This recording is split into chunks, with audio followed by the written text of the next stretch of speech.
Oh, Julia, thank you. Likewise. so I've started the wow, what a great recording surprise. just for you all to know. I'm gonna see your beautiful faces on the replay. And you're most welcome to write where you're from. It's really interesting to see we are from all over the world. We're an international community, huh? Amazing. This is very Amsterdam, Germany, Israel, Northern Coast, Canada, mm. Germany, Finland, France, Greece, Slovakia, Israel, Belarus, US, Missouri, Romania, Switzerland, Amsterdam, Romania, Israel, Netherlands. Denmark, Greece, Dina. Oh, I'm in Greece too. Hi. Slavka, Shalom, Ahoy. Slovakia. Um, wow, amazing. Elizabeth, Batya. Hi, everyone coming in. I'm moving the screen so I can see you, Galit, Mai. Hey, Naomi, Bella. Nice to see your faces in Yiske, but I don't see you. Julie. Okay, cool. Unfortunately, with this the Zoom thing, you can only see a few people each time. So we won't see all of you, but we know you're here. But you know that you We're can very do happy. with the definitions because I can see everybody, and the more people are joining, the smaller we are getting, and actually Ah, I see yeah, you get everybody on the same screen. small pictures. Mm-hmm. How do Mm-hmm. you do that? There is a view, and then on the view you choose the squares, the little squares, Immersive? and then No, that's top gallery, but top in the right. gallery it's limited. There's speaker, gallery, and immersive. What's immersive? Okay, I'm going to try this. I've never. Incredible. No, I don't want to do. I don't want to try anything. You sorry. Yeah, my Today. gallery really gives, Ah, yeah. which I never seen, which I never seen before. So many people in Really, I one can see screen. 24 people, but we're much more than that. So we're gonna give 2, 3 more minutes for people to join.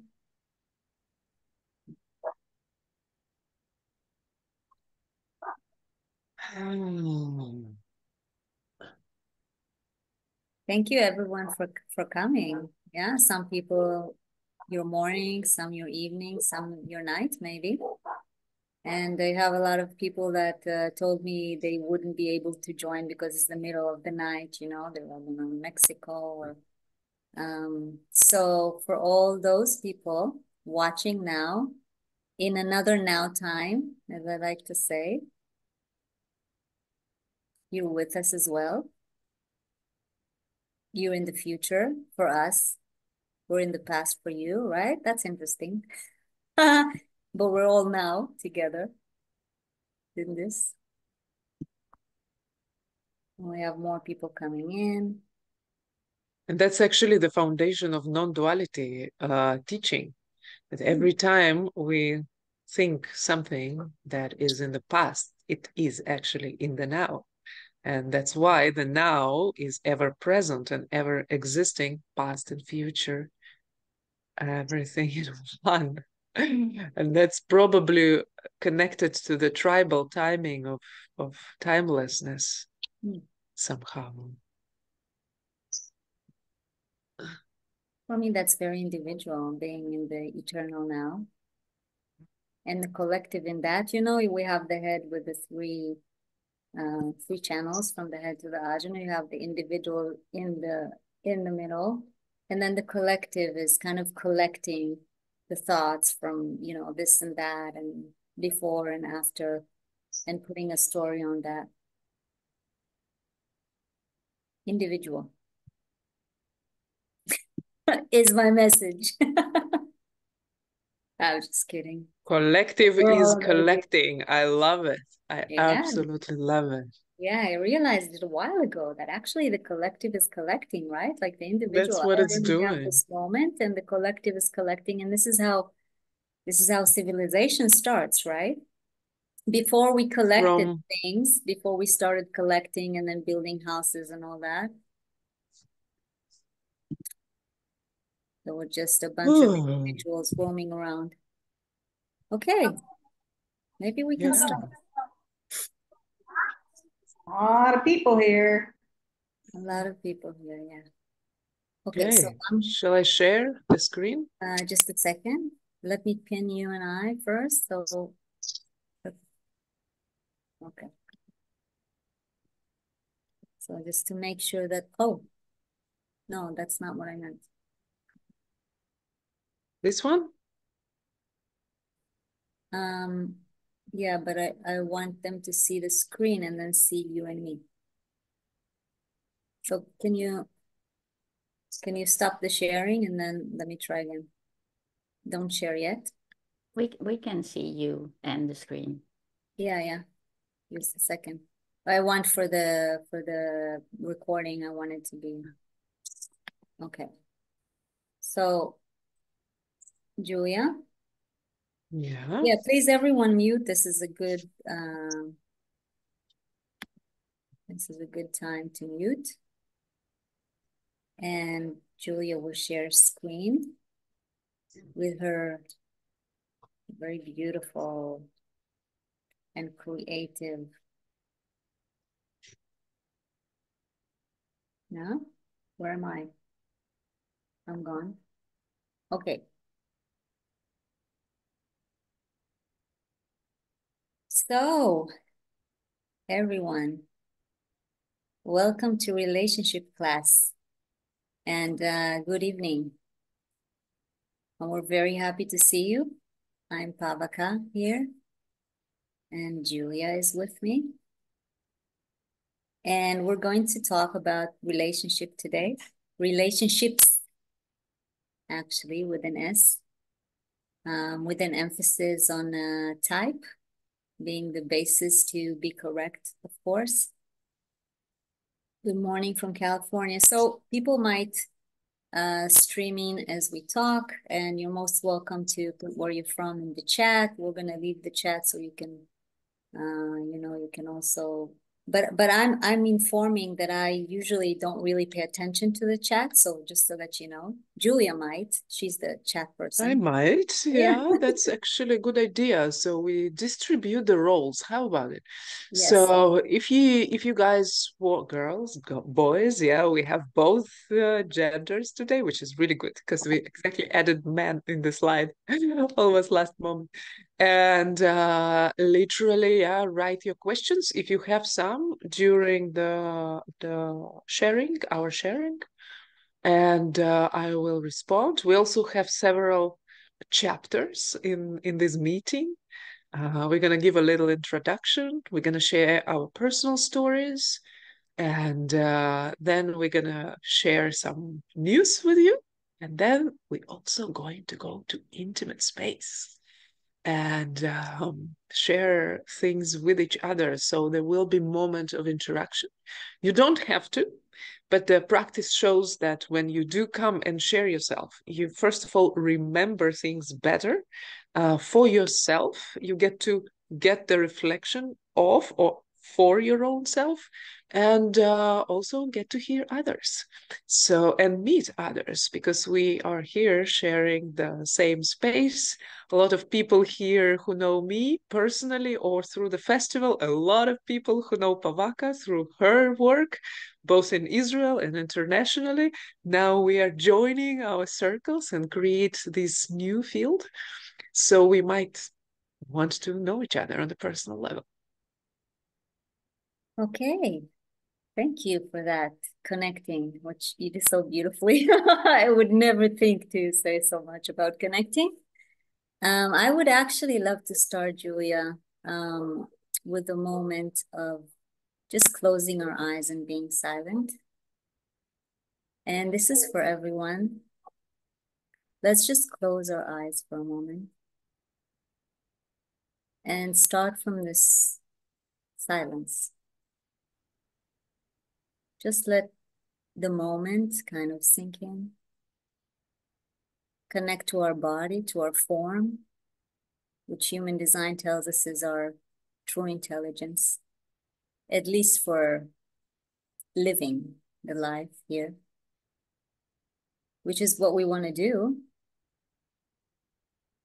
And so just take a breath into this form.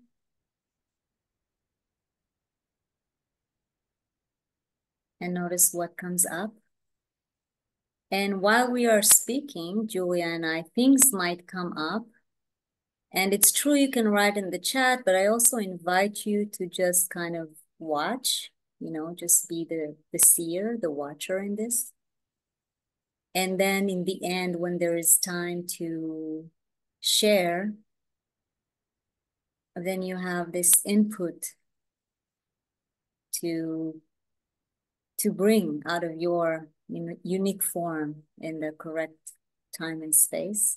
So what I'm trying to say is, you know, really be in your inner authority, whatever your inner authority is. And if there is a question coming up or something that you share in the chat, please let it be from that space, you know, whether it's the spleen in the moment with the real hit, whether it is the sacral opening to something that we said and responding, whether it's the emotional wave kind of coming to a clarity, or your heart really wants to, or your G, you know. So just, I want to start from, you know, anchoring us in what we want to be anchored in life, which is our inner authority. And Julia, you're responsible for the slides. You're the slide person, so I'm letting you. That's the first one. Oh, cool. Well, you put it there. That's the Oxford Dictionary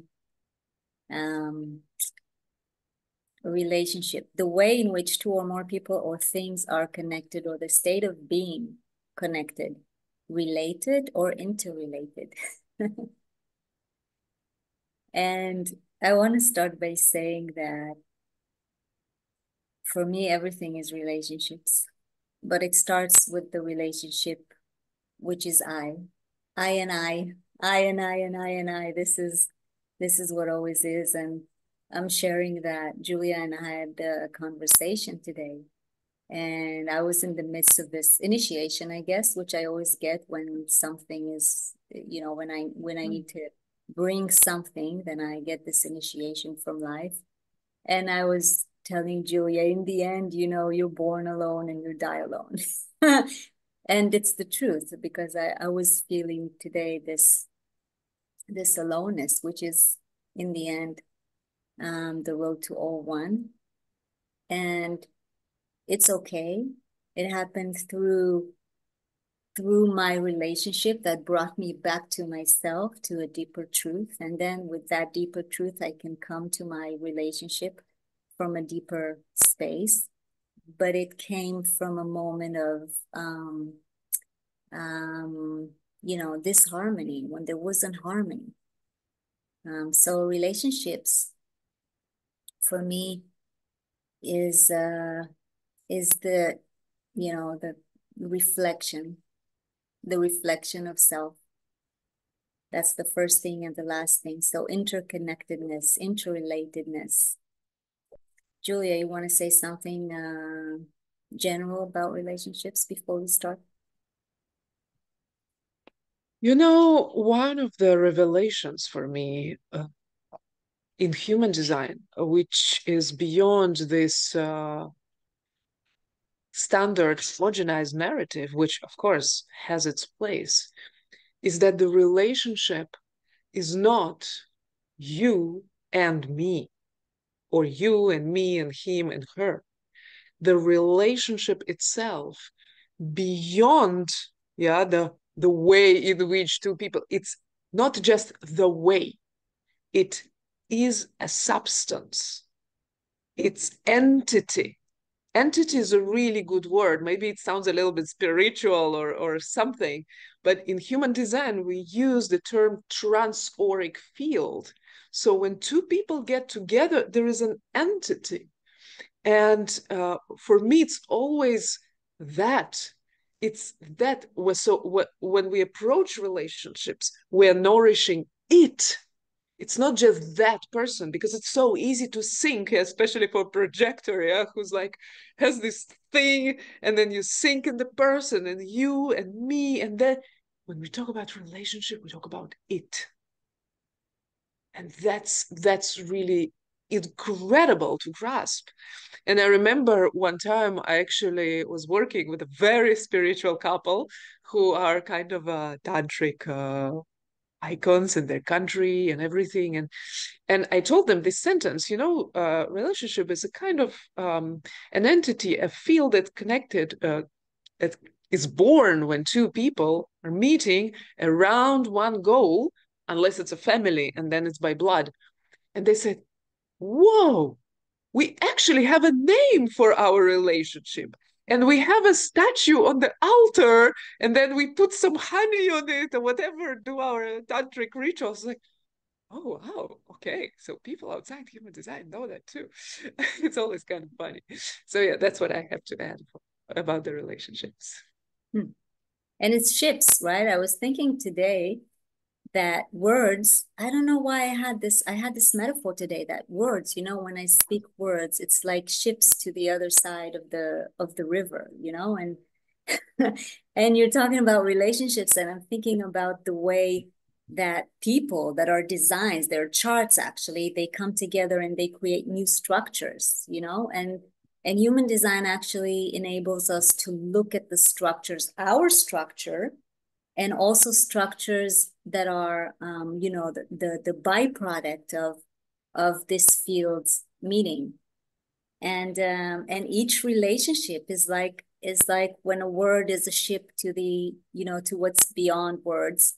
The same with those ships of relationships, yeah. Like you go, if you really go into that ship, and you're willing to surrender to the flow of it, and let it take you wherever it takes. And the river can take you with what, in waterfalls, and there's going to be a bumpy, sometimes a bumpy ride, and sometimes it's going to be really blissful. But if you really surrender to it, then that's one of the most really amazing workshops to get to that place of self that human design takes to, and that all spiritual paths, we can say like that, take to. So we look at relationships from that space. So it's not only how we live together, and have a good time, or raise a family, or relationships is not only about men and women, or women and women, whatever, it can be with our family, with our friends, with our colleagues, everything.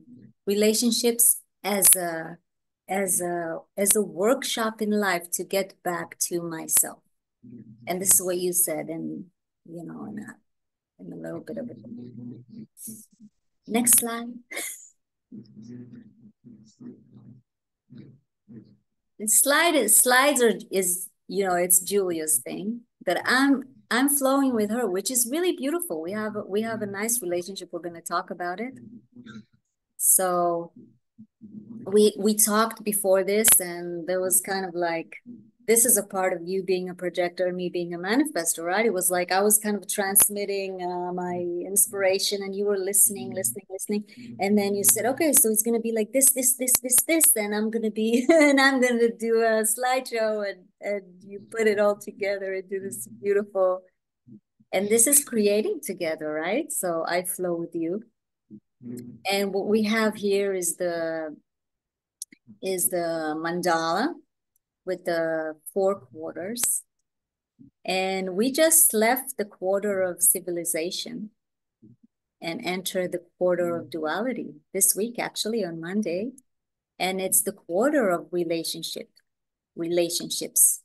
It's interesting. We're going to talk about civilization a little bit as well, when we talk about the roles, because we come from civilization, and this is the part where we really see, when we look at the godheads, we see that women are the one that are responsible truly for relationships. They are really responsible for the children. They're responsible, and I'm not talking about this is the role in the matrix, yeah, in the matrix.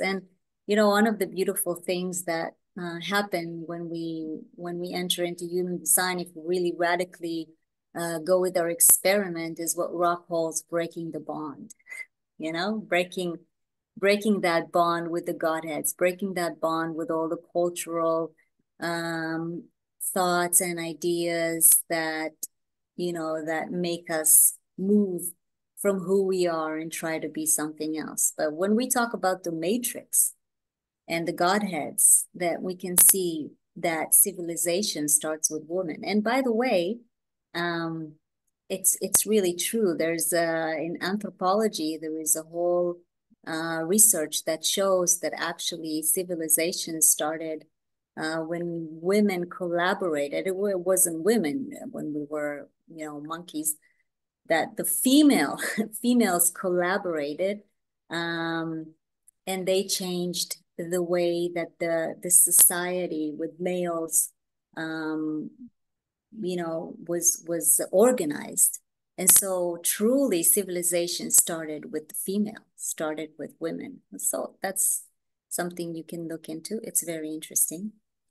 And civilization, yeah, that's beautiful because it's yin yin, right? And it's the realm of generators of the yin aura. We're going to talk about auras a little bit because auras are one thing, and then the gender and what we put on gender is another thing, and they don't always go together. So they don't always really resonate. And from the civilization, we come into duality. We're in the 7 gate in the 6th line today. So inspiration and looking forward at the future. And 7 is so interesting because it's the army, right? It's the army. So it sounds something very,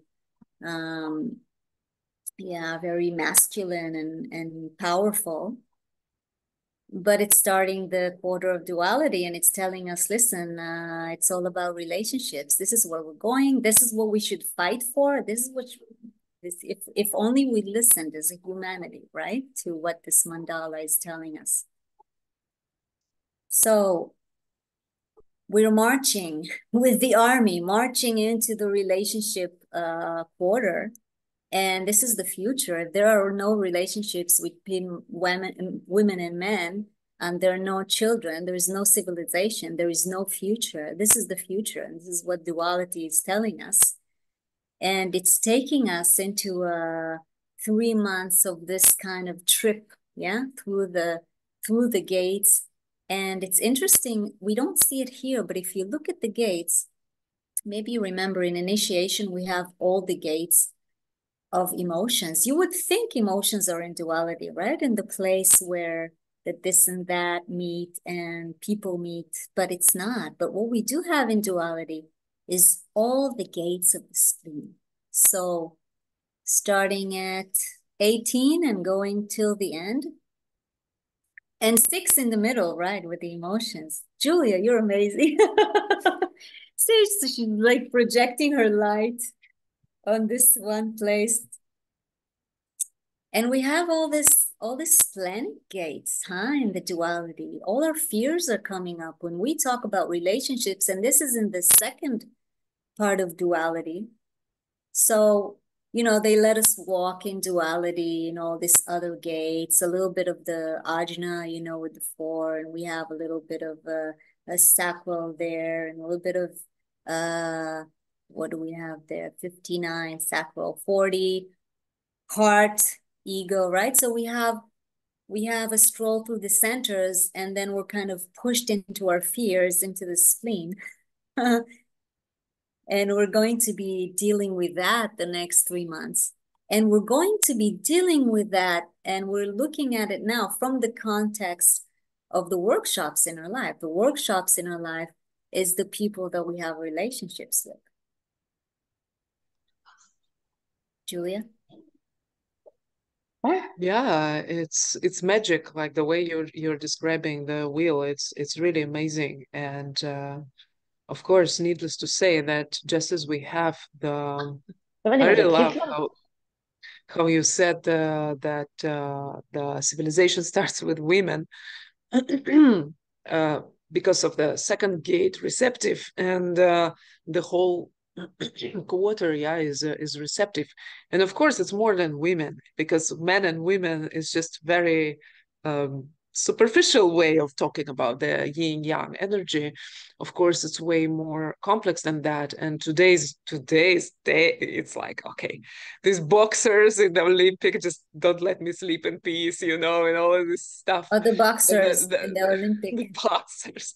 Two men are fighting in the women's league. It's like, okay, that's what we got in the end of the world, as we know it. It's the end of the world as we know it. And I feel fine. I feel fine. Sometimes I'm not, what to do. And that's actually one of the things I was thinking when we were preparing. I was like, oh, wow, okay. So there's this women design, woman design, human design. And what if people will come and just start all this gender situation and talk? And really, it's only when we expand our consciousness in a very sober way, without any substances, but when we expand our consciousness as a state of natural being, we start seeing beyond. We stop taking sides, and we start seeing that the yin yang and within it, each and every one of us, just like each of 64 gates contains every possible information, just one of the sides is brighter than another. And so when we go a step beyond and we realize that we can see everything and everything, but what's interesting in our context, and that's what Pavaka really loves to talk about. And actually, before we met, I was not really so on this thing of connecting between the aura and the quarters. But the way you talk about it, like, is really so cool and so impactful. Because seeing our process, because what you see in the picture, and maybe some of them are new in human design, so we also want you to feel in peace. It's not like everybody here understands everything, right? It's really complex information, but our goal and actually aim to simplify it, because all this complexity is for the mind likes. How many people come to the readings and, what is that gate, what is that line, and tell me what is this triangle there in the corner. It's like, yeah, but let's talk about strategy and authority. And that's what we do here. It's to take all this complexity and reduce it to simplicity. So when we talk about the quarters, start with the initiation, the mind. It starts on the reflection of the being, what this whole thing is about. Then we start building the civilization, the receptive, took all the contemplation in, started processing, putting bricks one after another. In the end of civilization, when everything is done, we retreat, we sit, and we realize, okay, now we can talk. Let's stop doing, let's talk, let's communicate, let's connect. And that's where the projector energy, after all this generator doing, building, and here starts, of course, the action, the amplified neuron connection, because as we know, projectors physically, neurologically have more synapses than other types. So it gets more complicated. And that's what relationship is. It's more complex than just building. Yeah. If you want just to make money, it's so easy today. You have AI, you have algorithms. Is this going to make you satisfied? Are you going to be surprised? You get success, and so on and so on. Yeah. And of course, mutation. Yeah. That's where the change and the whole impact from the whole process happens. And that's where manifestors hit in. And because now we are in relationship, and Pavaka started sharing, her story, how her personal relationship impacted this whole day, and it's going to impact this workshop. And I can share mine, and you can share yours. We all have it. We're all under the same rain, under the same neutrino rain, under the same information flow, saying, guys, now it's time to deal with the relationships, without those spaces that are created between all of us. And with that space that unites all of us. Because what's going to happen now, we don't know. but we know it's going to be something so strong and so impactful in the following month. We better be prepared. We better be prepared. And so we're getting to be prepared by simple examples, by simplicity of life, trying to make it simple. So you can also come out of this class and have something in your hand for yourself, saying, oh, not necessarily I learned something, but I experienced something. Because it's not a teaching class, it's experiential process. And myself and Pavaka, we work so many years in human design that we can absolutely and definitely say that we're not transmitting words, we're transmitting frequency through the words and through our presence. And that's what happens in this knowledge. So it was beautiful actually to start with meditation, that we could clean the space, the outer space, the inner space. And those of you who joined later or watching the recording, is simple. Just breathe in and breathe out. Yes, and I want to say Relationship is something. between. I want to Yeah. add something about why I started with silence, because in my experience and what I see, the place where it gets wrong is when we can't deal with silence. So the main problem of humanity is that we can't just be in the nothingness, which is much more than things. I mean, there is more nothing than anything. And actually, everything is made up of this nothingness consciousness that we are. And if we can't just be in the space of silence, then we can't connect to that being, just nothing, just the very experience of existing. This is what self means. This is what being means. And in relationships, it's very difficult sometimes to be together in silence. So there is this, we have the, we can see it in the centers. We have defined centers, we have open centers, and they meet all the time. And we can see most charts that we're going to look at, for example, me and my husband, yeah, like everything I have, he doesn't have, and everything he has defined, I don't have. So we say opposites attract, right? Why do they attract? Because we want to fill it in. This is a feeling we have as humans. We want to fill in what we feel is empty. And in a way, relationships, when we are not correct, is this place where we run away from ourselves. We run away from the silence. We run away from what's open. We try to fill it in. We sleep together. People sleep together. I don't sleep together, but a lot of people sleep together. What happens when we sleep together? It's like we fill in those places. And we get up in the morning and we don't feel the openness. So we don't feel the incomfort. Yeah, those places that are not comfortable because they meet the world. The world comes in and it changes. But we can't feel it if we're being together and we're feeling it in all the time. And so in a way, relationships can be a way to run away from life, to run away from ourselves, to have someone. There is sometimes this kind of concept where it's, as couples, me and you against the world, right? Do you know this? Some people have this. It's like you and me against the world. Why against? The world is love. Everything is love. But everything is nothing. So if you're not willing to be in silence, then there's no love for you. That's my experience. So for me, I only started connecting really to what I can call love when I connected to this emptiness in my G center, my open G center.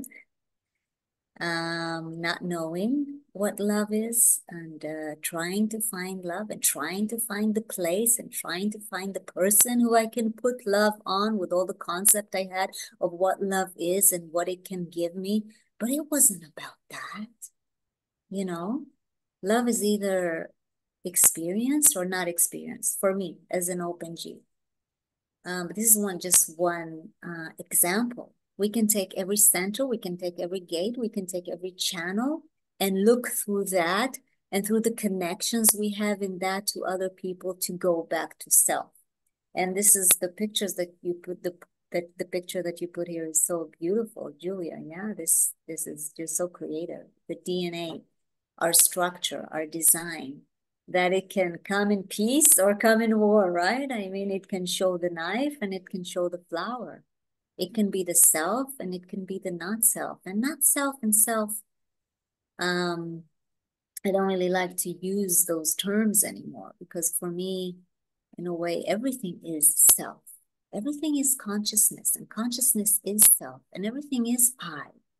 But sometimes, sometimes it's like there's shadow and light, there's night and day, there's yin and yang, right? And sometimes it's comfortable, and sometimes it's not, and sometimes it's happiness, and sometimes it's the weight of the world. So there's everything of everything.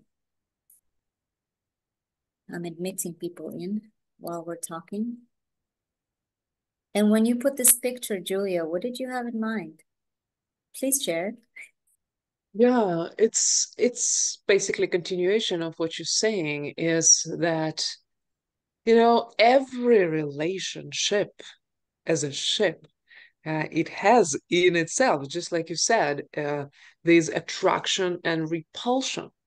And just like the breathe in and breathe out, there's not a single relationship on the planet where two people meet and they hug each other and then they stay in harmony, in peace forever, not having a single friction, a single conflict.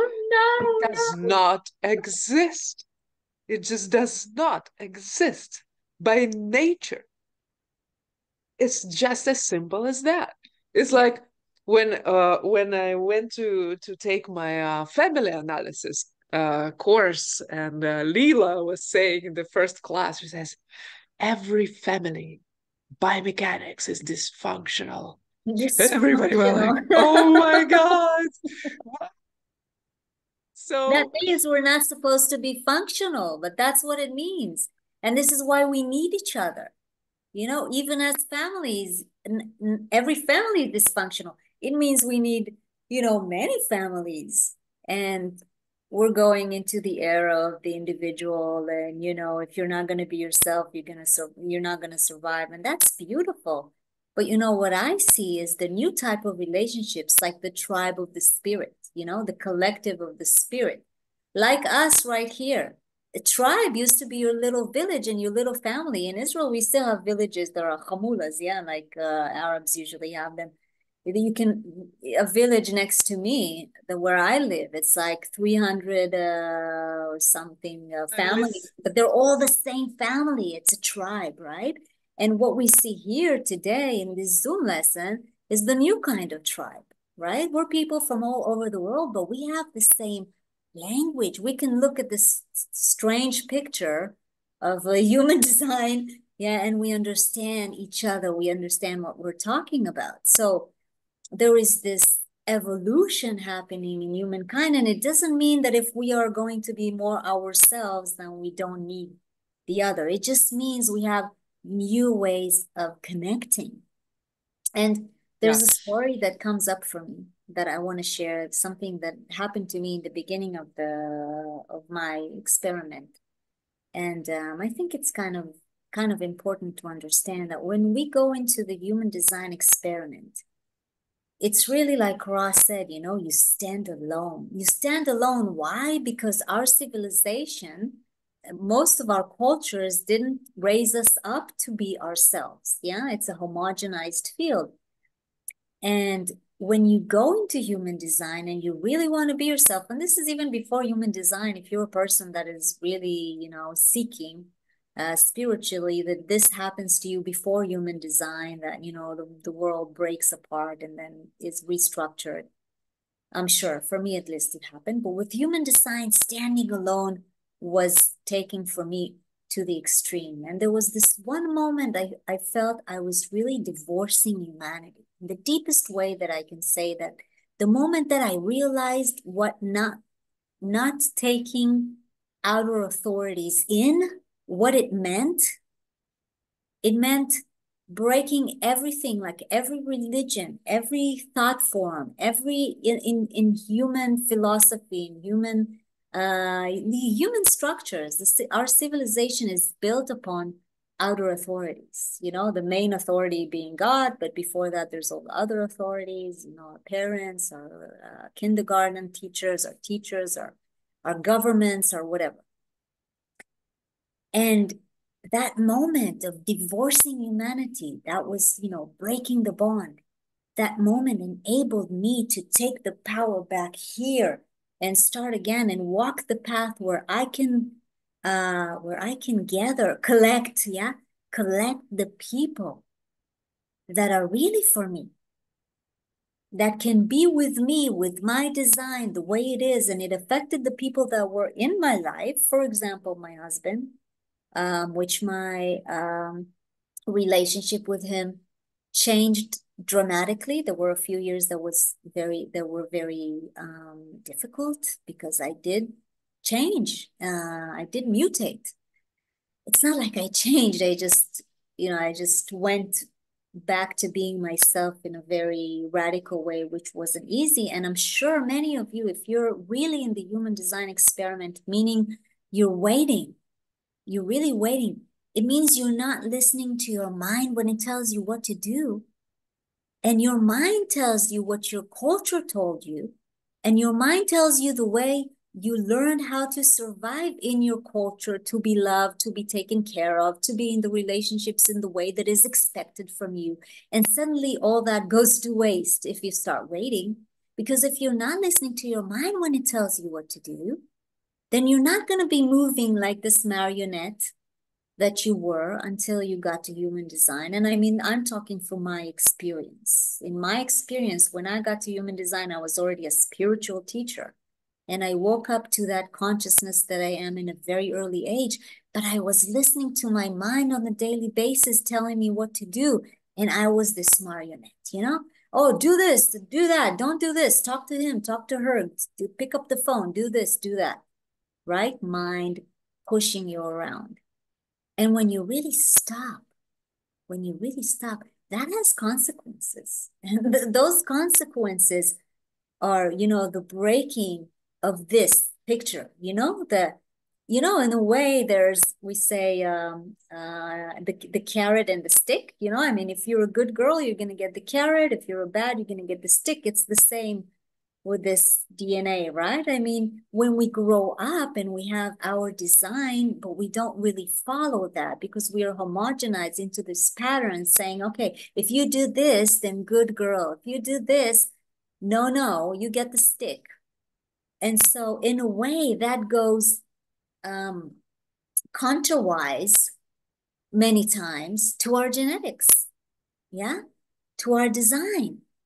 And when we go into human design and we stop listening to the mind when it tells us what to do, then what happened in my experience is that all those places I went like this, you know, to keep the status quo, to keep everybody happy, to keep my relationships intact, right? Because I'm a manifestor. It's not easy, let me tell you. Yeah, some of you know there are manifestors here. So all this kind of trying to fit. And when I stopped trying to fit, I just went straight. You know, I went straight and all that went out into the world. And the matrix went. And it's not easy. It's not easy. But then if you wait, and you're anchored in your inner authority, it's like the light guiding you from within, you know? It's like walking in the desert those 40 years and you have the light guiding you. And it's not going to be 40 years, but it can seem very long until the structure starts structuring itself out of your design. And we need patience for that. We need to be with the silence when we're in the eye of the storm. It's silent there, but the mind goes, right? Because the matrix. And if we want peace, if we want satisfaction, if we want success, you know, the real success, that sweetness in your mouth in relationships, not the money in the bank success, even though it comes too, and that's fine, you know, it can come too. If you want the surprises, if you're a reflector, then that stopping is something that you just have to do. You just have to do. You just have to, you know, let go. Let go and let design do its thing. And then this, you know, it kind of works by itself, right? You give the flower, you get the flower. Sometimes you need the knife. I need the knife. Sometimes I cut off the head, you know, so sometimes people need their head to be cut off so they can go down to their heart. Most people need that at one time or another. I needed that. That's what Rod did to me. He was like, that was, I'm sure many of you felt the same with Raul, right? Is chop your head off. You go down to your heart. That's love. It doesn't always look like love, by the way, with impact, at least I know. Also with projectors, with this yang aura, right? I mean, projectors and manifestors, we have this yang aura. And it can sometimes be unpleasant. Yeah. The generators are softer in my experience, the energetic experience, and they're 70%. So we try to be like them, like you guys, the generators that are here. It's not working for us. And mostly generators try to be like manifestors, or maybe be like projectors if they see successful ones. And we're all trying to be like someone, you know, like someone that we had. I had 2 projector parents. For example, some of you projector had, you know, projectors with generator, manifestor parents, or manifestors with generators, or, you know, all those family ties. You have something you look at and you say, you know, this is very natural. This is how a woman should be. This is how a mother should be. This is how a sister should be. But we're all unique and different. And so it's confusing, huh? The world is confusing. Relationships are confusing. But strategy and authority, that's the end of confusion.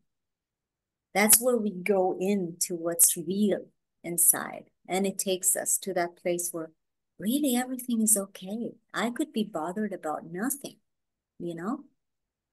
And today was really an initiation, because I cried today and it wasn't a bliss, you know? I usually cry because I feel grace. And today I was really crying emotions of like, you know, feeling this inner pain. And I love that as well. I just want to say, that's beautiful too. Julia, your turn. Yeah, we are going to slowly get practical and really juice you with some stories. Kind of going from collective to personal. It's really interesting to see what's running in your own head. And if you ever been in a conscious relationship, and we all have been in the conscious relationship, regardless of the hierarchical formula, you all have parents and brothers and sisters and neighbors and Wait, Julia, who can you please say what you mean by conscious relationships? I'm coming, yeah, I'm coming. So with all the people that you are surrounded with, you can choose to be present or to just go by what we see on the picture. And basically what we see on the picture is the programs that are running in our heads. If you think you're deconditioned and you are conscious, start just writing what runs in your head. I actually never did it myself about man and woman roles, other than a very superficial level, like he has to provide, and I have to relax, and he has to, make me coffee in the morning, or I have to be a good woman and I have to make him breakfast and stuff like that. I actually did it with my beliefs around food and money, and I was shocked because I realized that after working around these topics for many years consciously in my world, is to be present, to be in observer mode about this or that, being not personal about it, being from if we talk about mechanics, is watching it from the G, not from the ajna, from the G, from that ever-present state of being, and acknowledging that it happens through me and not I am saying and doing, and at the same time being able to choose my reaction rather than acting on the mechanical reaction. And I keep saying and saying, but this exercise of what these images literally illustrate is absolutely incredible, because we start seeing that the more we think we got spiritual and conscious, the more conditioning we start finding. And that's why starting the journey in relationship, and again, this a separation between man and woman is very, very basic. Let's consider that we also go beyond. It's beyond that. It's just something that gives us language to describe and to transmit the yin-yang, the dual, the opposite forces being played out through human form. But it is beyond. There are very masculine women, there are very feminine men, there are humans who are non-gender, who are asexual, who are furious and identify themselves with animals. It doesn't matter. It really does not matter who you identify yourself with, regardless of situation. You're always gonna have the play out of two opposite forces be playing through you. It's a matter of proportion. It's a matter of power. It's a matter of moment, of here and now, that is ever changing. So this is something fundamental about we start with looking at the relationship of people, even if it's you and your mother. How many stories do we have that children become their parents, of their parents? And so on and so forth. Yeah, so it's not a family constellation workshop, even though my mind really wants to keep talking and exploring this. But we really want to be more personal. Unless Pavaka, you want to add something? Yeah, I want to add that. I want to add that for me, just noticing very briefly, you know, like in the back of the mind, that there are the roles in our life, and in a way how they interact with what we truly are. So for me, as an example, as a manifester, you know, manifest a woman, to be a mom with all what mom means, you know, I need to cook, or I need to do this and that, all the this and that. That for me, being in my experiment and becoming more and more who I was meant letting go of, you know, the resistance I had either to playing that role or to not playing that role. So it's not an issue anymore. It's not an issue. Once I am myself, there's no psychology. This is my experience. Yeah. So all this psychological, you know, why we need family constellation, right? The psychological aspect of humans is just the byproduct of humans not being correct. So if we are on the mechanical level correct, then what comes out and we get to see it, it's like a flower flowering and we see it. It's just the unique self. And self, when I say self, there is two meanings for me. One is the ever-present self watching, you know, the seer, seeing. That's the self, that the personality is. And then there's the self of this body-mind structure called Pavaka, and it happens to be a woman form, and it happens to be all those names, manifest or 5-1, individual, emotional, okay, all those things. And it's two selves. So it's, you know, and it's the yin and the yang. It's the earth and the sky, right? I am the sky and I am the earth. And the way that they meet, this is the relationship in me. My relationship is the design and personality. And this is what human design brings. And when this is correct, then there's harmony. And what we see here is just pictures that, you know, they can keep on playing like a movie, but it's not what I'm watching, you know? So I'm not watching this psychological movie. I'm watching my movie. I'm watching reality, and reality is not that. And so for me, what you talked, Julia, about so beautiful is for the, you know, is for the seeing. Seeing. I watch this. I watch that I see those patterns. Yeah, I hope that, you know, that it's clear what I'm talking. Oh, I love this. This is so beautiful. Because truly, you know, when you see this, everything changes. This is reality, you know, woman is a womb. It creates life. So now I'm talking about the feminine body. And, you know, a feminine body can be in a yang aura, like me. I still have a womb. I have 2 children that I, you know, birthed into this world. One of them even at home in a natural birth. And I felt how this body is here to give birth. But I'm a manifester, you know. I wear the trousers in the house. This is what is, but I'm both. And the feminine body is the body of a creator. And, you know, I love the Native American culture. And it's a very kind of feminine. And if you look at, you know, the history of all cultures and all religions, yeah, we have matriarchy before patriarchy and all the stories that come from there.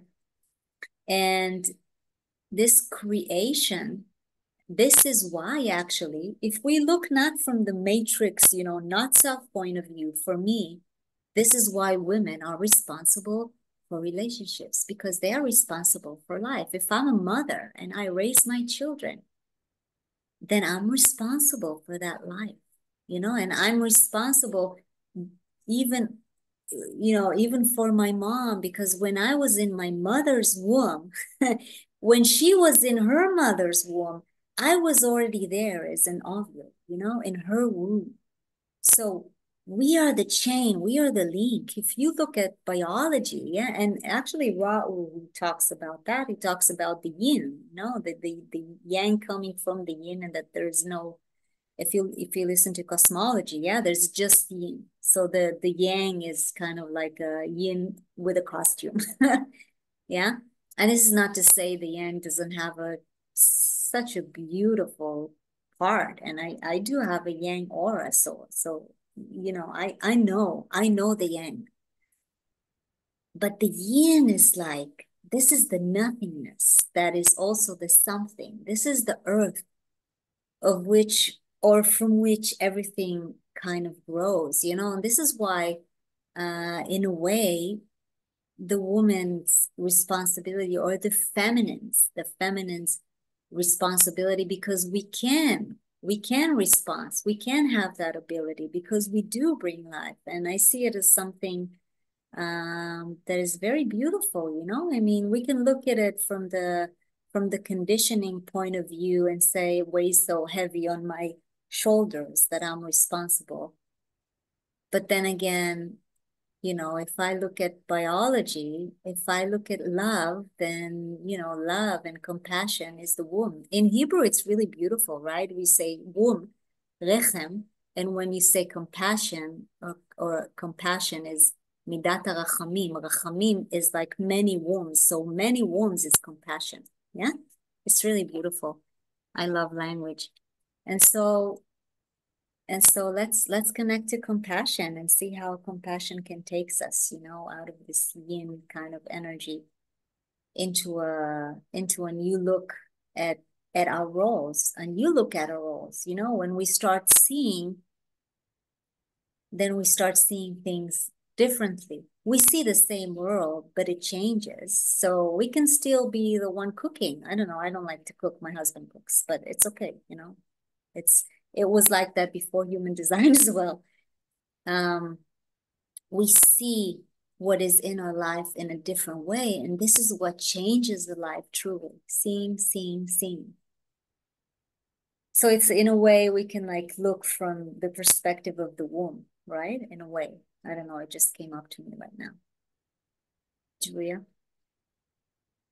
Even though, you know, I did not give birth, and supposedly I do have that organ in the body as well. You do? What do you mean supposedly? And You do have it. and what I actually remember, and I have a great respect to every existing religion and teaching, spiritual teaching, yeah, which is a source of every religion, is that in Christianity, we talk about the God creating man in its image. So we can say that the womb, in the way, is representing that receptivity, and receptivity in itself as a quality is a creation, is equal to creation. And that's why, as a genetic type, generator is the creator, is the ultimate creator. It's generators who are at home in this realm, in this Maya, in this reality. And we're going to see it in many relationships. Relationships of a non-sacral couples is also quite incredible. Do we, by the way, do we have a non-sacral couples here? Yael, I answered this question before in the chat. Yeah, we are aiming for around 2 hours in total, Zoom. And what? Oh, it's already 9, Julia. Maybe we should.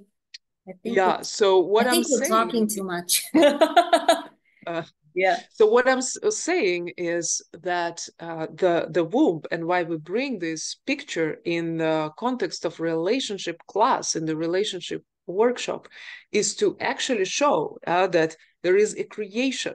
And why I asked, do we have here people who are in the non-sacral relationship? Are you, how are you managing? Yeah. Do you have a certain need of extra energy in your relationship? Because that is usually a huge challenge in a non-sacral relationships and couples. So that is a question. So please, anybody write right now. Actually, I want to ask you guys to write what is your genetic type and profile, if you know, if you want. Marriage, manifestor in a marriage for 15 years with who? Genetically. Manifestor and so manifestor. That's what you wrote. manifestor. Yeah. Okay, I got it. Yeah, wow, amazing. So that would be interesting, and that would be your part of sharing when we go to breakout rooms to really show us. I mean, we have questions we put out there of really how does it work? Because the creativity, giving life, giving birth, yeah, just as a womb is that essence of a generator. And what I want to say, actually, we missed one slide, is according to human design system, we can look at the relationships from incredible amount of layers. Yeah, here I put the most important ones. As you see, of course, we talk about the aura, the profile, the inner authority. We can look at the nodes. Yeah, what is the environments that the couple needs, circuits, how do channels connect, dominance channels and electromagnetic, companionship, all of that. We have a poetry, what's a number of centers we have open, defined. So this gives us additional way of understanding the mechanics of the connection. We have splits, energy flows evenly, or there are some splits, and then there's also feeling that something is not quite, and we don't have really that harmony. Yeah, there's energy centers, and each center functions differently, even if they're both defined or both undefined or open, and so on and so forth. Yeah, we have the emotionality. I put it separately, just for those who already know human design. You know how emotionality is important. Pavaka is going to talk a lot about it now. And I put substructure, which is another tons of layers of the color, tone, and base. How do we eat, together or not? What is the environment? Does it fit us or not? Yeah. How do we see life? What is the motivation? What is the perspective that we are acting and living from? And of course, for most of us, it's different. And as the result, most of relationships are mechanically dysfunctional if there is no awareness. And what is awareness? Yeah, by the way, you asked me to define what is consciousness or conscious relationship, but what is awareness? No, what you mean, yeah, when you say if you're in a conscious, because you said all of us were in conscious Yeah, but now it's different. Now it's different. What you mean. Now it's different because now I talk about aware, and awareness and consciousness, they're two words, so they're two completely different things. Yeah, consciousness is that ever-present intelligence, love, whatever you call it, is the ever-present substance that everything is made of. Awareness is a byproduct of a form principle. Awareness is limited by the form. That is incredible. That is so mind-blowing to realize that there is no choice. You can only be yourself. You can only be who you are. So awareness is acknowledging who you are plus acknowledging who you are not. Yeah, that's the download. Yeah, and that takes you to consciousness. And that's beautiful, Julia. That's transcending the form. Yeah. Already 1 hour. So let's try to So talk now about type. Now we're gonna get personal. So we're gonna start with you, Pavaka, and yeah, let's.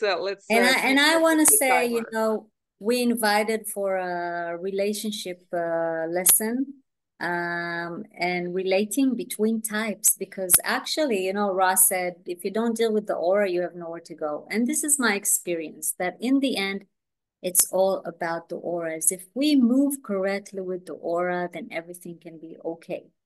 But what happens when you're a manifester, yeah, with a yang aura, and your man is a this is me and you. No, this is us. Let's start with us. Let's start with us.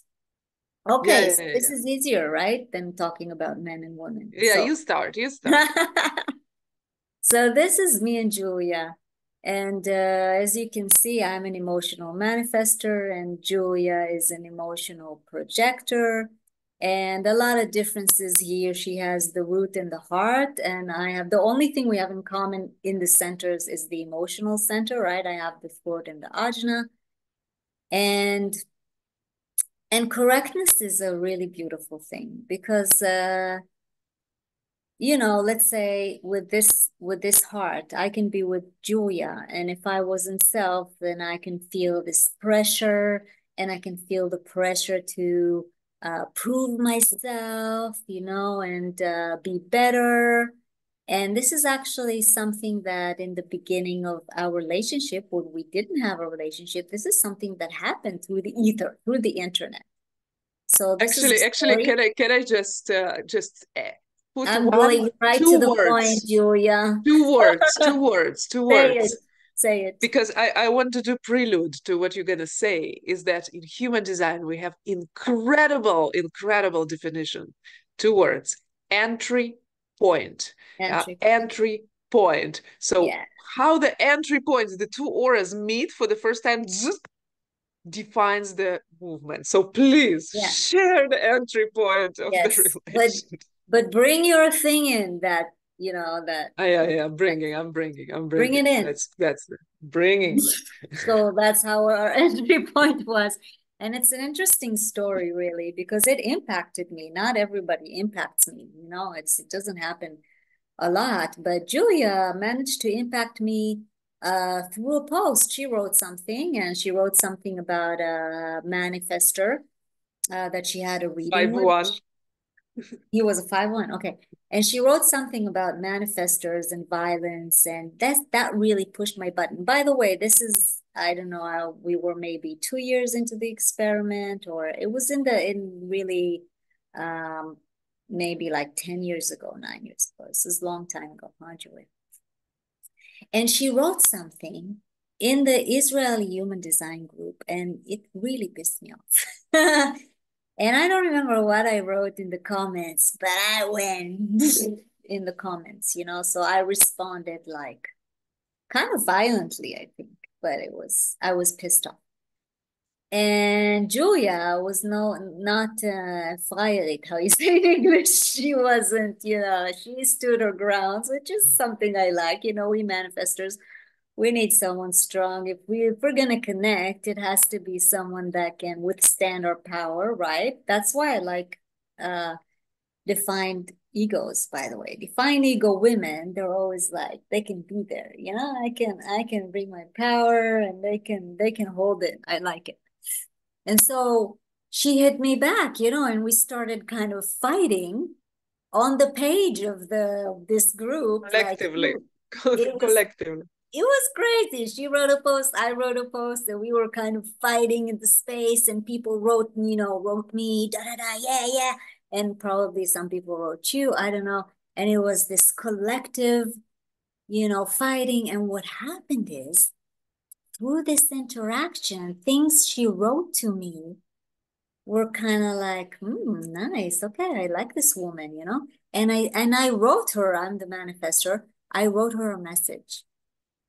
And I don't even remember what I said, but when I wrote her a message privately, it was a message of peace, you know? It was like, okay, let's see where this is going. And we started conversing, and we had this conversation through the private messages that went into peace and into love and into okay. And after a while, it took time, but then this is how we noticed each other, right? And it was a big bang. By the way, if you look at my notes, you can see that my notes are 1-3. This is Julia is 1-3. We have a lot of connections, yeah, in the chart. I'm not going to go into it. But it was destiny, which it's always is. And for me as a 5-1 anyway, everything is karma, right? So this was obviously karma. And through the years, we connected and we started inviting one another. I invited Julia to this big conference I did in Israel to teach the projectors. And then we talked again about something. Then you had your festival. And all this time, we're kind of like, yeah, you know, throwing flowers at each other each time, you know, meeting, then not seeing each other a long time. And then I think when we talked about the festival, this is where we really started talking, you know, doing Zooms or phone, just becoming friends, you know, becoming like more than colleagues, but really feeling this sisterhood, feeling this. And out of this,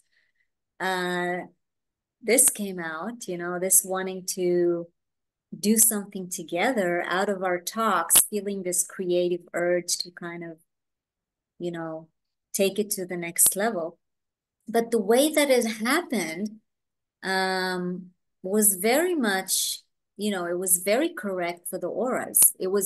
We were in our experiment, so I noticed her, it couldn't happen any other way. So my response to her post in the end became an invitation. And from that, Julia has always kind of waited for me. And this is the projectors in my life that I hold dearly. I love projectors, but the projectors in my life that I really connect to are the ones that really wait for me to initiate, you know? And that when I initiate, they bring this, you know, their power, because they have this amazing power, projectors, you know. Some people, when they hear about projectors for the first time, it's like, oh no, we're not energy type, we need the energy. It's like, do we need to beg for it, you know? And I say, projectors, you know, you're like a lighthouse. You just stand there with your energy and just, you know, just put out your light and let people see it. And we're 8 and 1, have some fun, if you know about the poetry, and we are having fun. And we're each bringing, you know, what we each of us have into the relationship and putting it on a table. And it became this kind of dance, which is very beautiful, both on the personal level, but also you know, this doing together. But for me as a manifestor, most of the people that I really connect with is the people that I do something because I'm designed to do, you know.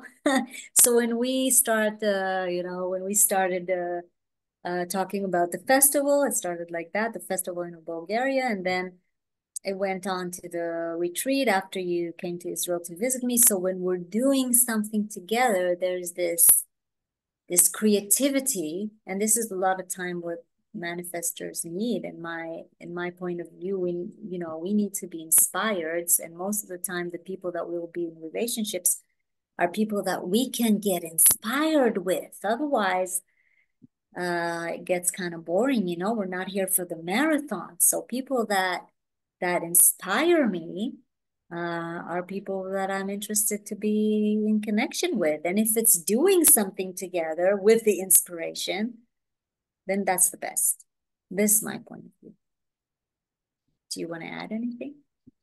Yeah, I mean, you can also see in the relationship that we do become a generator, yeah, in fact, manifesting generator, and in fact, with two channels defining the sacral.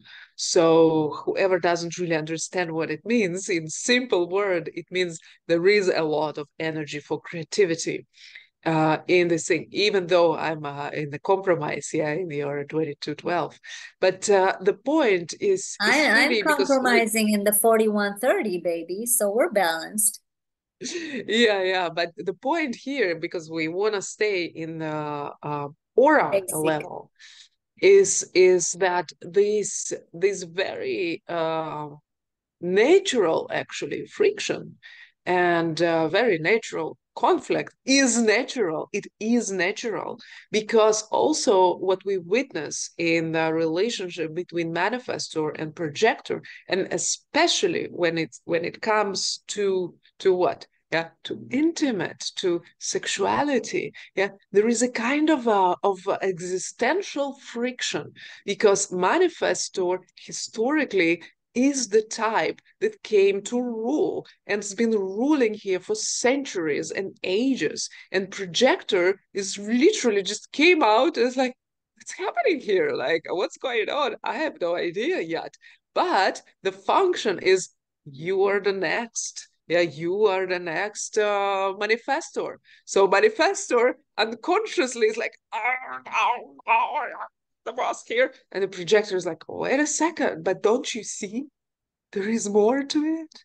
And this is very, very, very subtle existential level. We are not talking on the level of personality or the level of Pavaka and Julia. It's beyond. It's beyond. It's imprinted in the existence itself. And knowing this, yeah, it's literally knowing this about your type. And we have here, yeah, we can see in the chat, we have already a manifestor.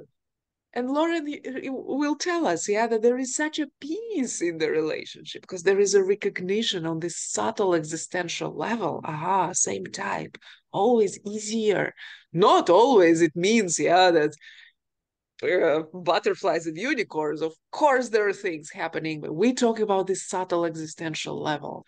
Yeah, we have a single definition emotional manifestor married to projector. Here is an interesting story. Have some fun. Yeah, we have manifestor with 3 major relationship with MG manifesting generator, joyful moments, but very heavy experiences. Of course, yeah, when we come to different types, that's where stuff is happening. And we're going beyond good and bad, beyond easy and hard, beyond, ladies and gentlemen. So again, we'll try to speak as less as possible and give you possibility to feel as much as possible. So let's go to romantic relationships, because romantic, that's where the shit hits the fan. And that's where things are really, really getting hot. So Pavaka, why don't you share? Yeah, and I want to do it. I want to do it short because I'm noticing the time is 9:20. Essence. Let's give the essence. So I want to say, in the essence, you know, it's very interesting being a manifestor with a generator, manifestor woman, because I'm a yin body with a yang aura. And my husband is a yang body and a very yang body. He's a kung fu master, you know, he's a big guy, he's very masculine, but a yin yin aura, and someone who is very also connected because of his kung fu, tai chi, qigong, for many years. Is very connected to his energies and to his yin essence. So when we met, it was this two powers, you know, two powerful beings. I remember in the beginning, like we used to kind of like fight, you know, wrestle. Yeah, wrestle. Like it was a part of our foreplay, kind of like wrestling. And being together for many years before human design, I think maybe almost 10 years, but no, maybe 8 years before human design. So we were already, and we already had a structure. We had a structure, and it was based a lot upon conditioning, you know, because before human design, you're conditioned. Even if you're a spiritual being and you're a kung fu teacher and a, you know, spiritual seeker, teacher, whatever. And when I went into human design, it was friction because I stopped. And in a way, I didn't mean to, but I started really, you know, repelling him because it was what my aura was doing. I couldn't, and then he couldn't come to me anymore in the way that we were used to. Like he's the man, I'm the woman, right? And he's a very loving being, a very he's quarter of duality, I'm quarter of initiation. So, you know, I'm here to know basically, and he's here to be together. So he was always the more you know, the more relationship oriented. But he couldn't really reach me. And this was on the energetic level. And in the story level, there were many stories. And the main story was, you don't want to sleep with me in the same room. So that was a problem. And Classic. a classic problem, like a classic, we almost got divorced kind of problem, you know, like I'm not going to be with a woman who doesn't sleep with me all my life. And I was like, well, I guess I'm not your woman. Here's the door, you know, because I'm not going to sleep with you in the same, you know, in the same room. So that was basically the story.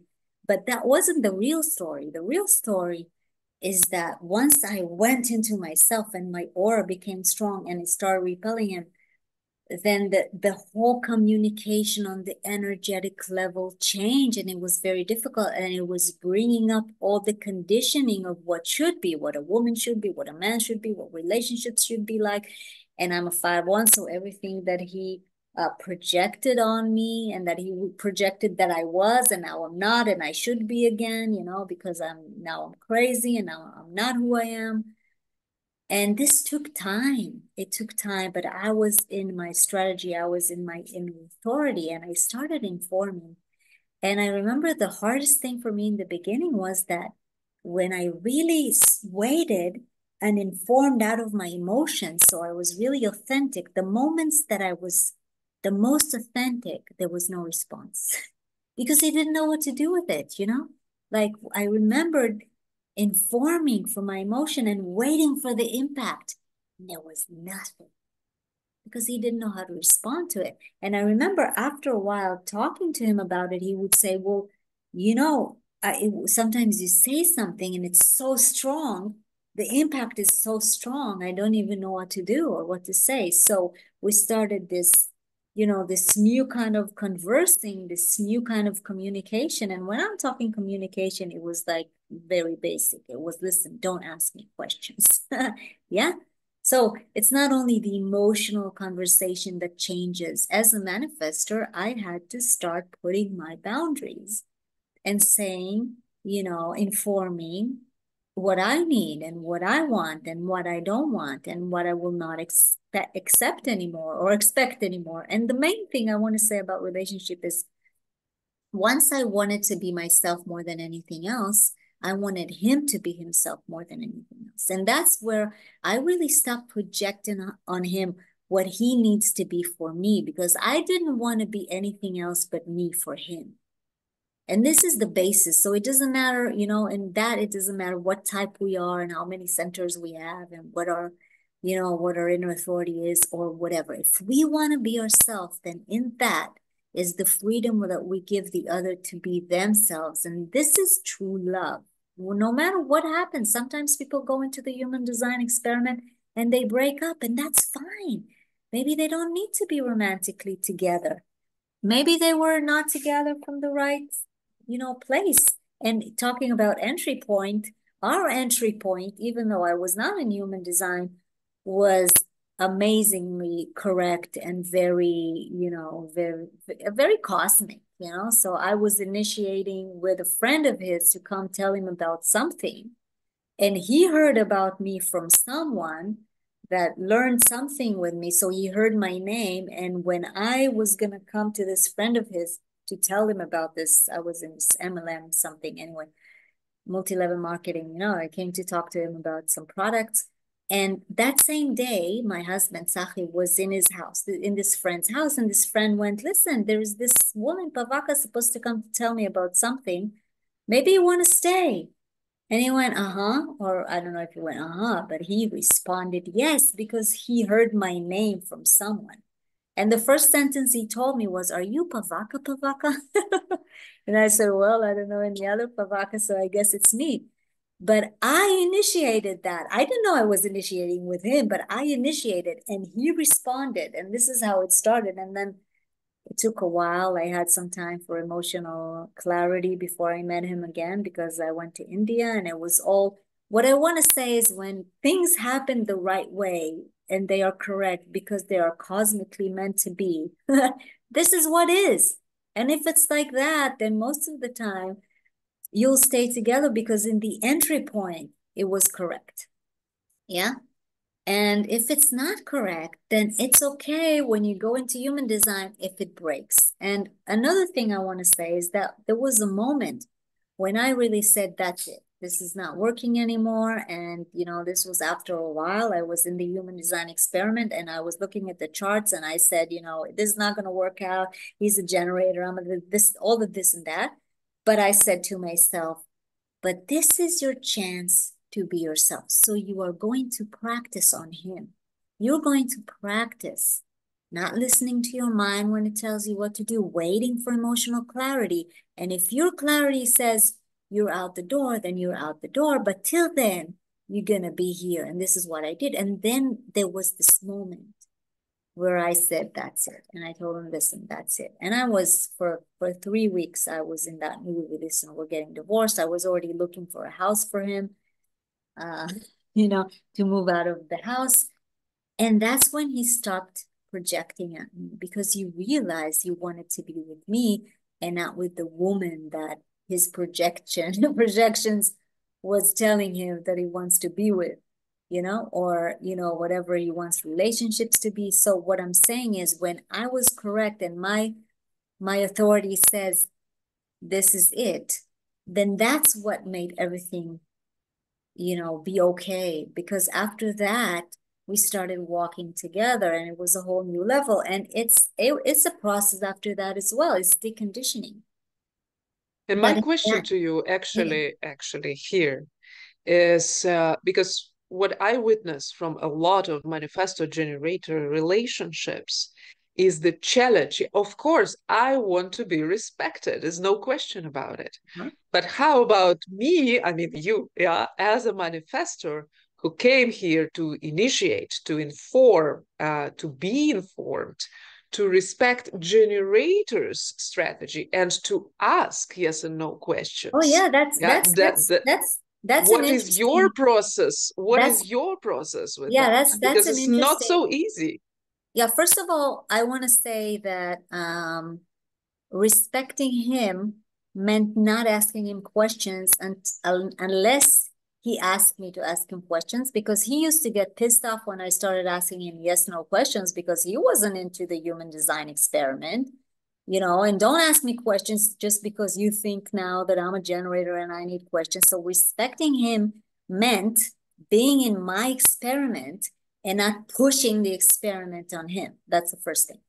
Second, what I noticed as a manifestor, that if I inform, he can respond to my informing and or he does toots, I call it toots. And sometimes I'd say something and he go, and I say, okay, no need. And he would be, yeah, okay, I'll do it. And I go, no. If you go, that means no, that's your sacral, and I don't want you to do that. So this is respect for me. But first of all, you know, first of all, I want to say about respect that for me in the beginning, it's interesting that you say this word because I used to say respect is before love. You know, I felt that so deeply, you know, that place of respect, but it was the respect for the self. It was respect for the freedom to be who I am. It wasn't like an ego respect. I'm the manifestor and I'm going to, you know, tell you what to do. It wasn't that. I didn't care about that. I don't care about it today as well. But another thing is that I had to respect him being a generator, meaning that he's not a manifestor. And I became aware of that at some point, that I want him to be who he is and I want him to be a generator, but actually I want him to be a manifestor, which is not, you know, because I would love everybody to be manifestors, but they're not, you know, in a way. It's, yeah, don't take it the wrong way. What I'm saying, it's just easier with manifestors. So it would be easier if everybody would be manifestors, but it's not like that. Yeah. And easier for you, but not easier for the world. For me. And there was a point where I had to see that I need to expect that he's not a manifestor. And I needed to love him as a generator, you know, and then my respect really started to that yin, you know, to that receptivity, to him not being what I am. And it was very deep. And we have a very high level of harmony. We have a very high level of love and understanding. And we used to fight like crazy before human design, and also after I went into human design, because I'm emotional, he's non-emotional. It can be a catastrophe, you know. We had like this deep passion and then this deep like it's like the gods in the Olympus, you know. Either we had like this high, we're gods in the Olympus, or we were fighting like gods in the Olympus, and that's not pretty at all. So I can say you can reach a point. So Pavaka, there is a question. Do you initiate everything in the relationship?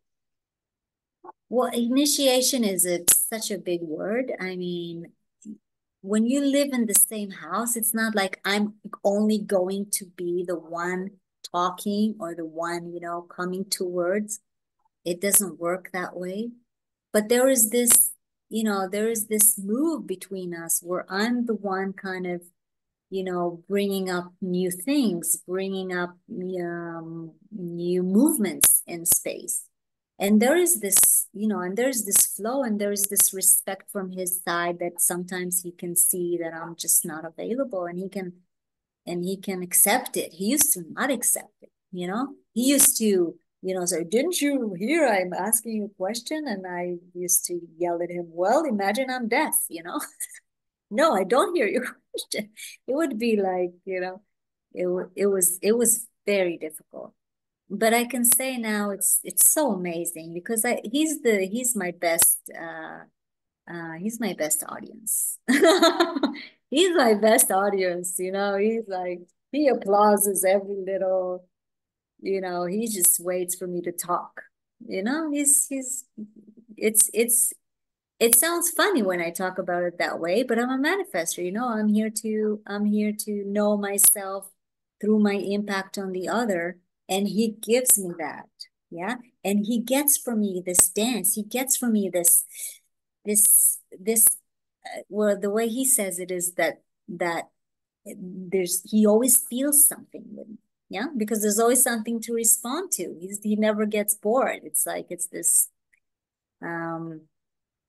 that's what I know he gets from me. And if you are a person that wants to be yourself, you're a generator, you wants to be yourself, and you're with a manifestor, you know, then it's not going to be easy, but it's going to be what you want, because manifestors are the ones that kind of push you back to yourself without even meaning. It's just this repelling when something comes to us and it's not correct, it just goes back to you.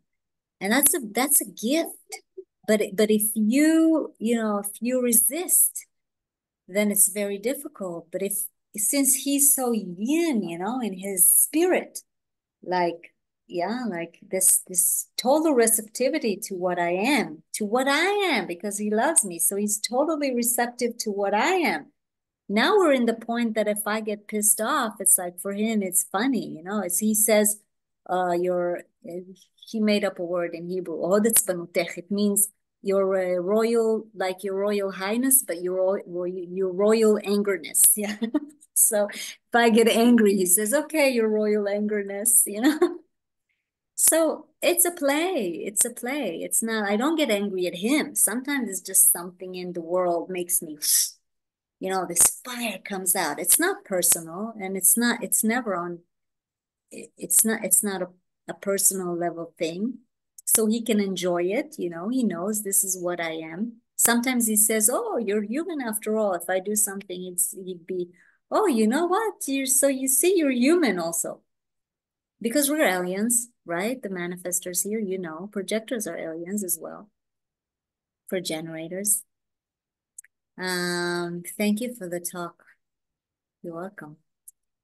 Okay, that's what I don't want to say too much. This is what I have to say today. You know, manifestors inform and be informed. And if you're generators, then wait to respond and everything would be okay, you know, and inform your manifestors. And if you're a manifestor, you inform, and yeah, you can ask questions. But for me, when my husband says, you know, and he's trying to make up his mind on something, and he says, you know, I did this, and I go, okay, well, do you want me to ask you? And he says, yes, then I ask him and I help him that way. But if I have my thing, I just inform, you know, I'm going to do that. And I can say, do you want to join me or whatever? It can be a question or it can be an informing as well. And it's not disrespecting, informing, because this is what I am. It's my nature, you know. That's my experience. Do you want to talk about you, Julia?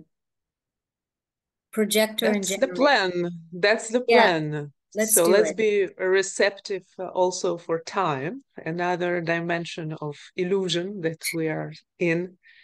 And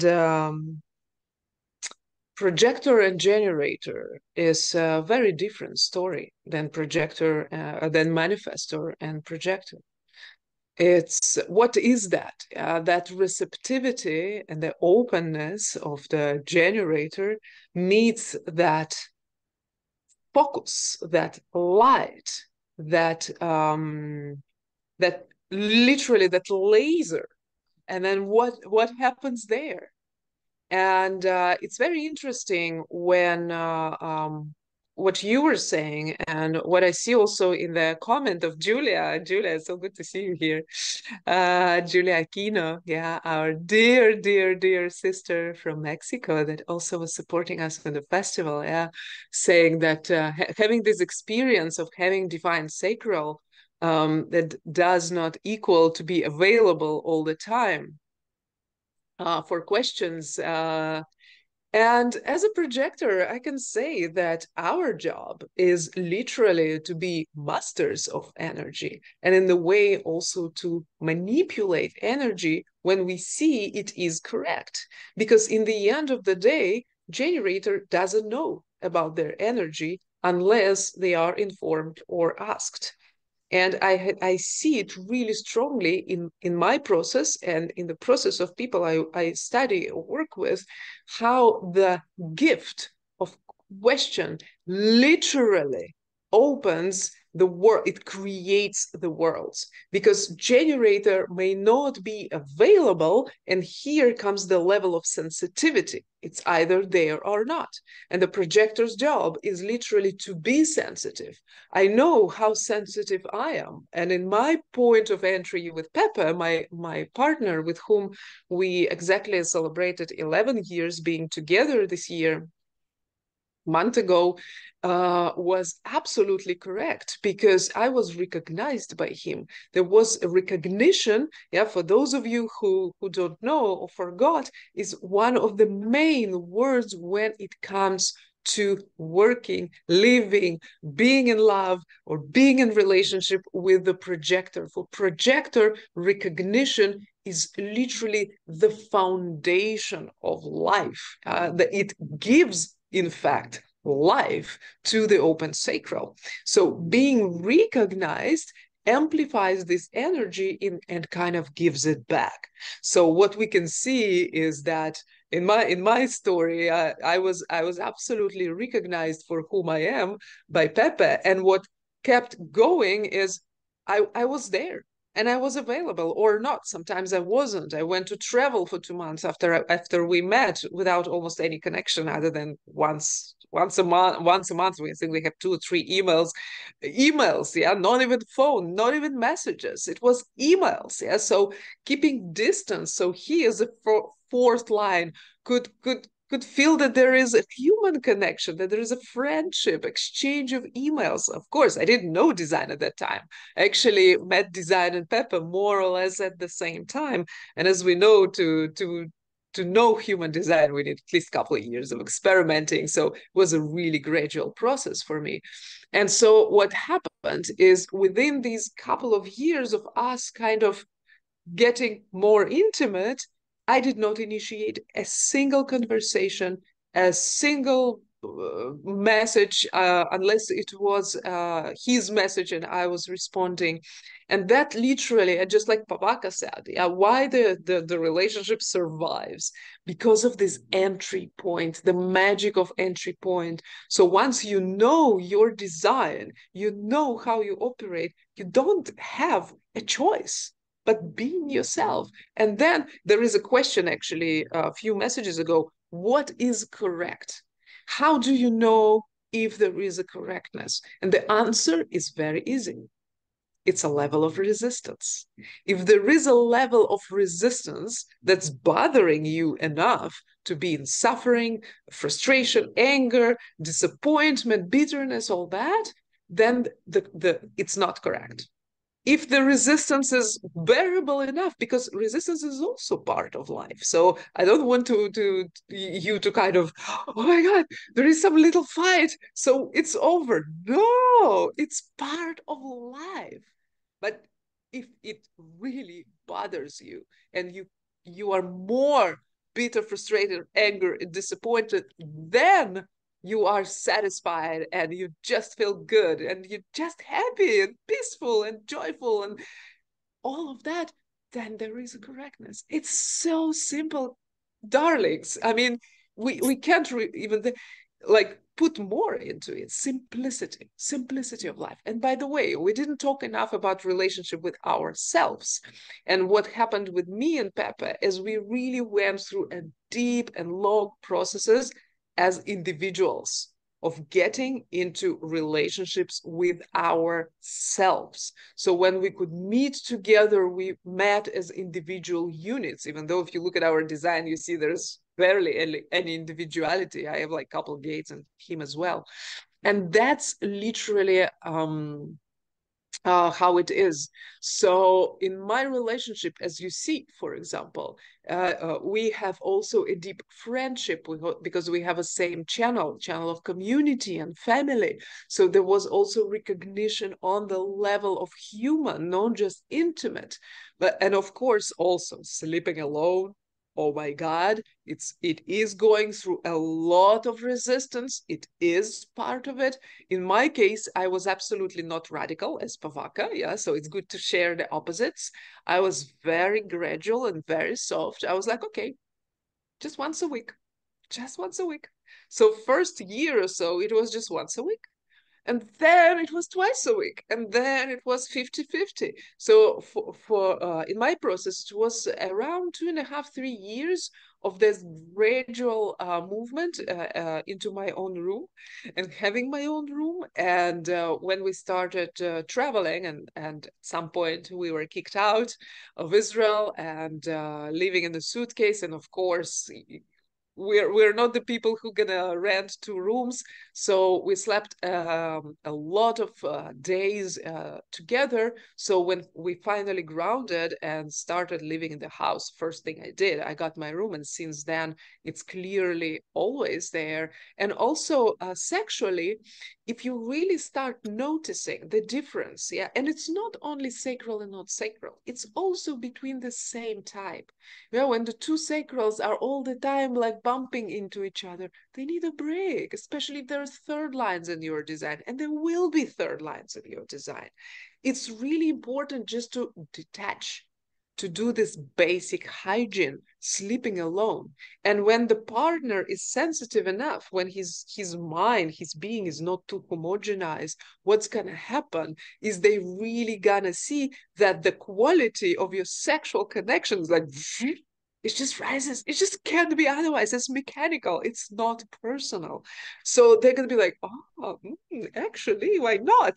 They're going to kick your ass and go to your room in the end. So that's about sleeping. And interesting that we both touch this subject because it's fundamental.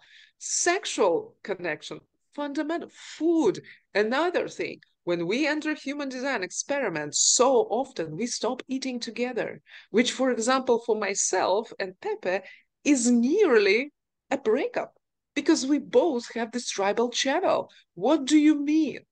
And when I started working and I was obedient in this place, I was obedient wife, this Russian, woman has to serve Sattvic woman. Yeah, if we talk about Vedic conditioning I got, I make him 2 eggs every morning for his closed PHS. Hating eggs myself, but their smell, by the way. And after some years, I realized I don't have to do it. I don't have to. I may want to. And sometimes I do want, and then I do it. But when I don't, I don't. But what is really integrated in this relationship, generator-projector relationship, is the form of communication. And this is something I'd love you to take in this class, is that to learn or live human design, to practice human design, is to what is design? What is design? Design is a form. It's literally a form. And our words are also form. They're form of frequency. How they come out of us, it's a form of frequency. So when we are aware of the geometry of this frequency and how we approach each other, that's where the correctness, which equals minimal resistance, is there. So I learned consciously something that I wasn't unconscious about, is to speak question. And that's something that I really, really often teach in all the possible courses to all the projectors. Speak questions. Don't ask questions. Speak questions. Why do I do that?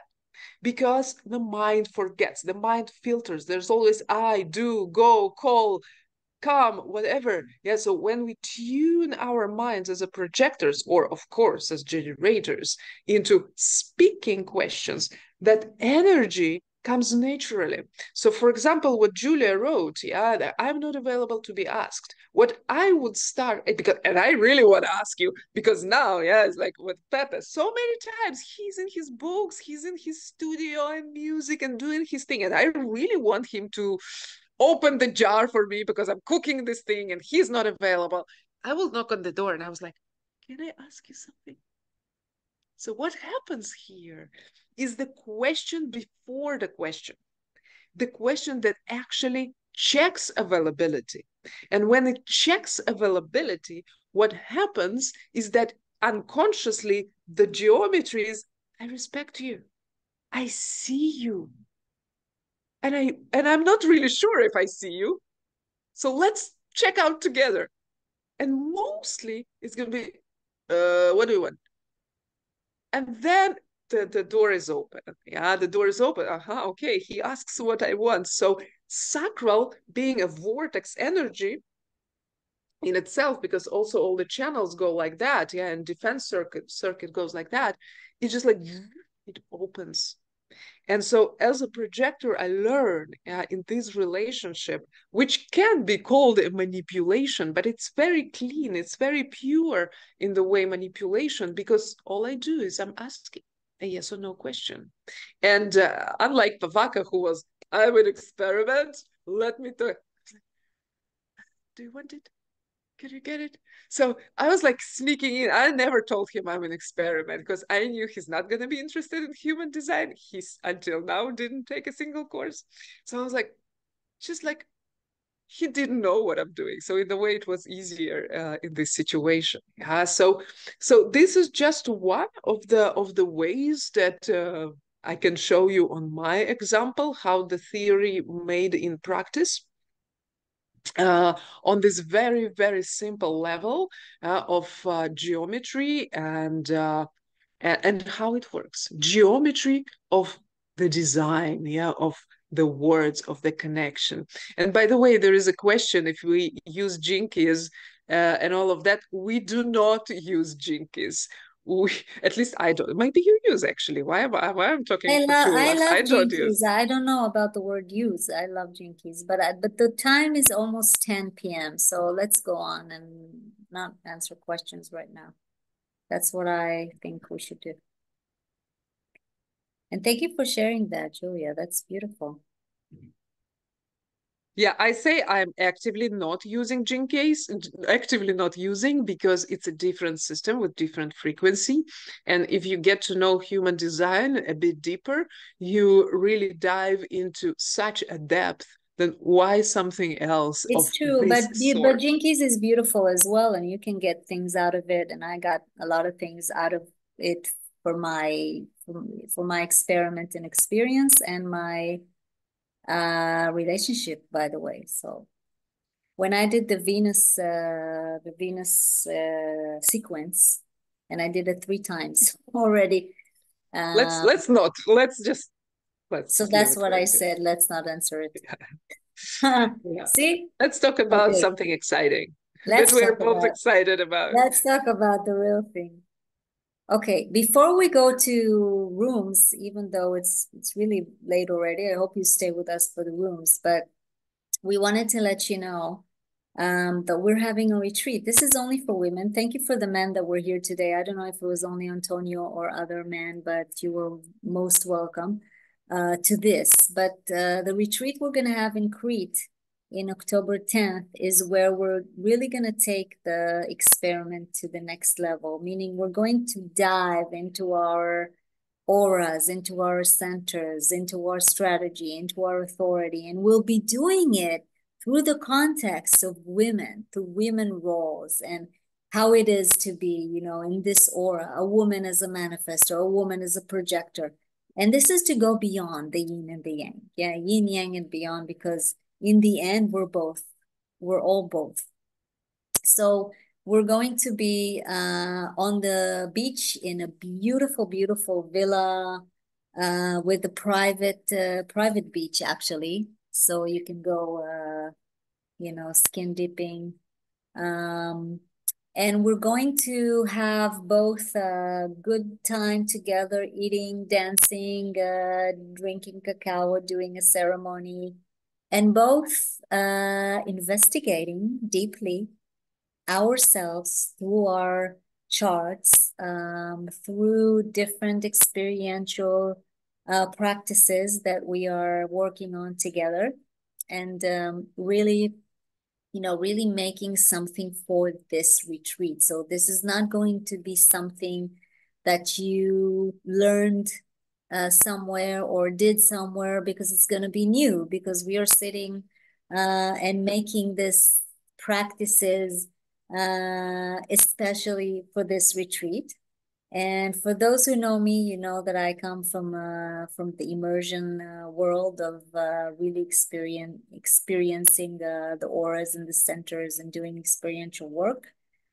So it's the basis of what we're doing, and we're building this together in our in long talks. As you can see, we both talk a lot. So long talks of understanding what we want you to go through in order to experience yourself and start bringing this uniqueness of femininity that you are, when we start to decondition from all the homogenized ideas that we have on what being a woman is, then we really start just being the unique feminine form and spirit that we are. And this is what we're going to be doing in those days, just being together in our uniqueness in different ways.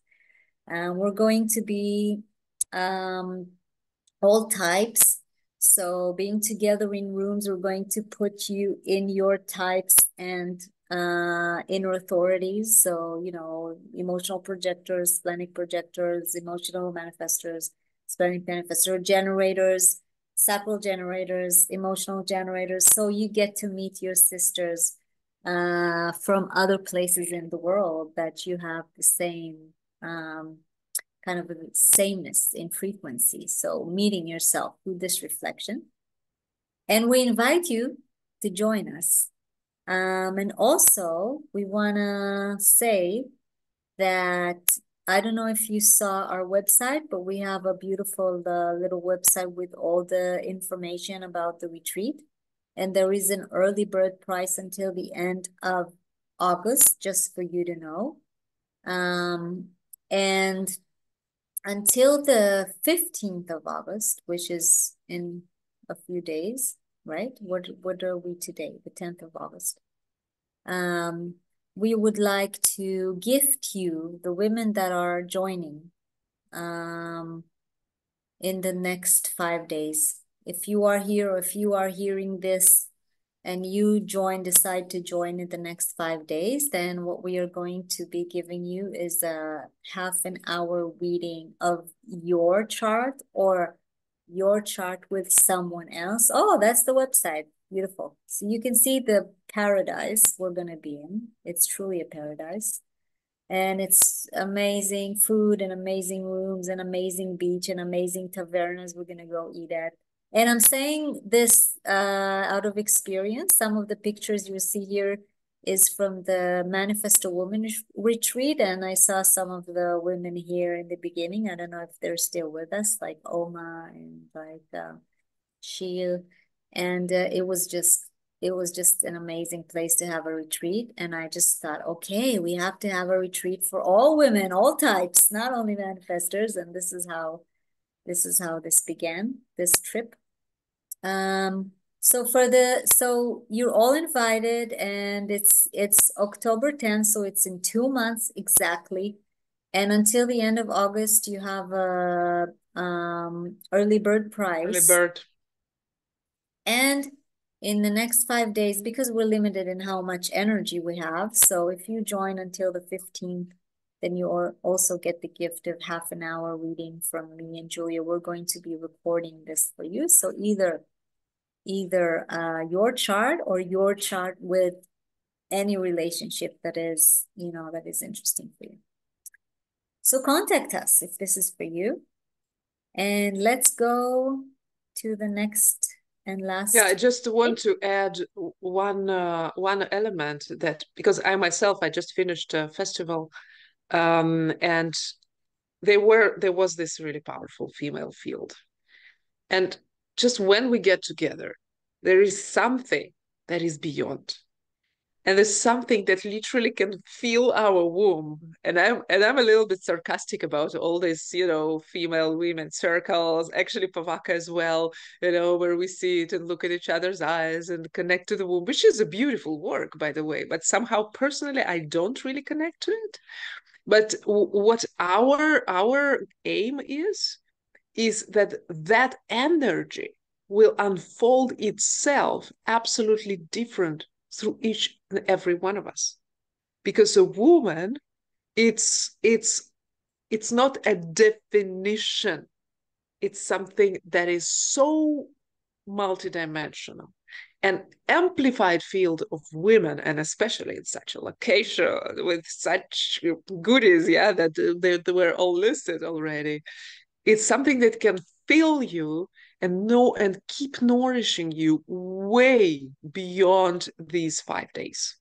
Yeah, that is something important to say. Yeah, that you literally invest in yourself, not only in that point of now, but for your solidity of your being as a woman. Yeah. Okay.